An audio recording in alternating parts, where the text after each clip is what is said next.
na Mbosso gani? Eti mapenzi ndiyo nyumbani.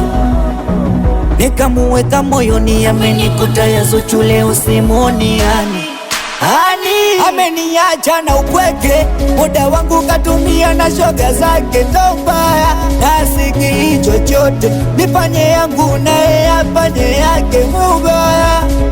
Nilipambana mpenzi wangu kumtunza, haiwishi uwepo wake. Nimeamini mapenzi yanafunza, huenda so chaguo lake. Nilizani nimekuwa kumbe mtoto kwake, kichwa kizuzua Starehe mawazo yake. Ukimwona mwambie ukimwona mwambie anirudie.